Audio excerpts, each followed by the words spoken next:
বগুড়া ৭ রাজনীতির এক ঐতিহাসিক আসন। সাবেক প্রধানমন্ত্রী ও বিএনপির প্রয়াত চেয়ারপারসন বেগম খালেদা জিয়ার সংসদীয় এলাকা। সেই আসনকে ঘিরে নির্বাচনী মাঠে এখন তৎপরতা তুঙ্গে। গ্রাম থেকে হাট বাজার সবখানেই বিএনপির সরব প্রচারণা।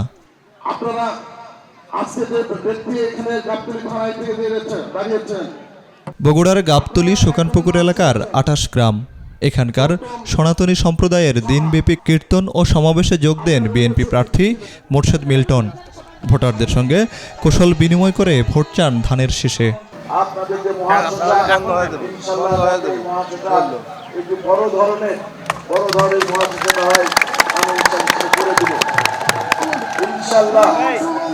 বিএনপির প্রতিষ্ঠাতা শহীদ প্রেসিডেন্ট জিয়াউর রহমানের জন্মস্থান ও বেগম খালেদা জিয়ার নির্বাচনী এলাকায় ব্যস্ত সময় পার করছেন বিএনপির নেতাকর্মীরা।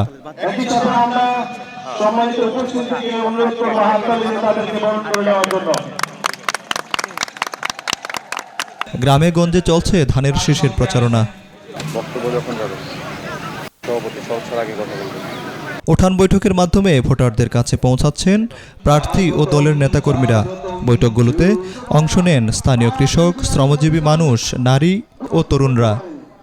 ভোটারদের আশ্বস্ত করতে উঠে আসছে কৃষক কার্ড, ফ্যামিলি কার্ড সহ বিএনপির উন্নয়নমূলক বিভিন্ন কর্মসূচির কথা।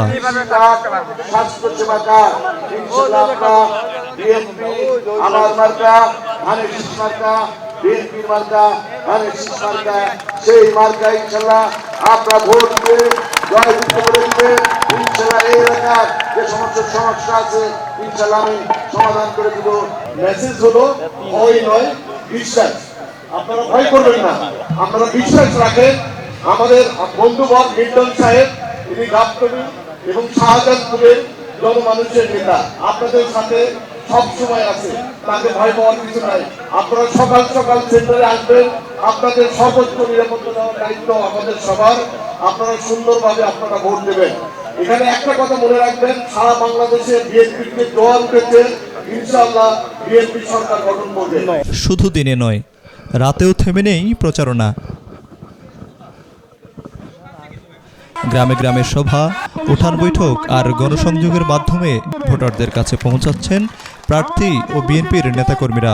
এই নির্বাচন অত্যন্ত গুরুত্বপূর্ণ নির্বাচন। এই নির্বাচন স্বাধীনতার সার্বভৌমত্বের নির্বাচন। বিগত ১৭ বৎসর এই এলাকার মানুষ, আমার শ্রদ্ধেয় মা বোনেরা এবং আমার শ্রদ্ধেয় মুরব্বীরা, তারা আপনারা ভোট দিতে পারেন নাই। ১৭ বৎসর ভোট দিতে পারেন নাই, ভোটের অধিকার ছিল না। ভোট কেন্দ্রে শুধু পুলিশ আর কুকুর ছিল, কোনো ভোটারের উপস্থিতি ছিল না। ১৭ বৎসর এলাকার কোনো উন্নয়ন হয় নাই। উন্নয়ন হয়েছে মামলা হামলা, নির্যাতন, জেল জুলুম। এলাকার কোনো আমার ভাই বোনের চাকরি হয় নাই, শুধু গাবতলী বাড়ি হওয়ার কারণে। আমি শাহিনকে বললাম এবং এখানে যারা আছে আমাদের নেতৃবৃন্দ, যে অবশ্যই মিল্টন আমাদের বন্ধুবর এবং আমাদের ঘরের ছেলে। আমার মনে হয় আমি আমার বাসা থেকে আসতে আসতে বলছিল, যখনই সে এই জায়গায় আসে, বিশেষ করে সোনারা ইউনিয়নে, মনে হয় এটা তার বাড়ি, এটা তার ঘর। ইনশাআল্লাহ তারেক রহমান সাহেব এবং ধানের শীষের সারা বাংলাদেশের জোয়ার এসেছে। আমরা ইনশাআল্লাহ ১২ তারিখে আমরা ক্ষমতায় যাব, এই ব্যাপারে কোনো সন্দেহ নাই। বগুড়া ৭ আসন দীর্ঘদিন ধরে বিএনপির শক্ত ঘাঁটি হিসেবে পরিচিত। প্রয়াত চেয়ারপারসন বেগম খালেদা জিয়া মনোনীত এই আসনে বরাবরই ভোটারদের আবেগ ও রাজনৈতিক সচেতনতা ছিল চোখে পড়ার মতো। সুস্থভাবে ভোট হোক, তাই জয়ী হোক, আমাদের দোয়াটা তার যাতে লাগে। ধানের শীষে ভোট দিলে উন্নতি আছে, শান্তি হবে দেশ, শান্তি হবে। ভোট দেওয়ার জন্য আমরা খুবই খুশি। আমরা 12 ফেব্রুয়ারি ভোট দিতে পারি, আল্লাহর কাছে এটা যথেষ্ট। আমরা এই লক্ষ্যে ধানের শীষে ভোট দেব ইনশাল্লাহ। এবং আমরা আশা করি তারেক ভাই আমাদের গাবতলীতে এবার সবার ঘরে ঘরে একটা করে চাকরি দেবে।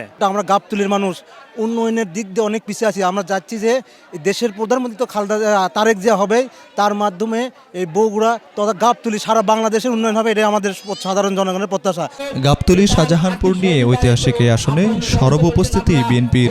শেষ পর্যন্ত ভোটাররা কোন পক্ষ বেছে নেন সেটা সময় বলে দেবে। কেন্দ্রে গিয়ে ভোট দিয়ে সত্য সরকার, বিনিউজ 24, বগুড়া। ভাইরা আপনারা ভোট কেন্দ্রে ভোট দিয়ে রেজাল্ট না হওয়া পর্যন্ত কিন্তু ভোট কেন্দ্র পাহারা দেবেন।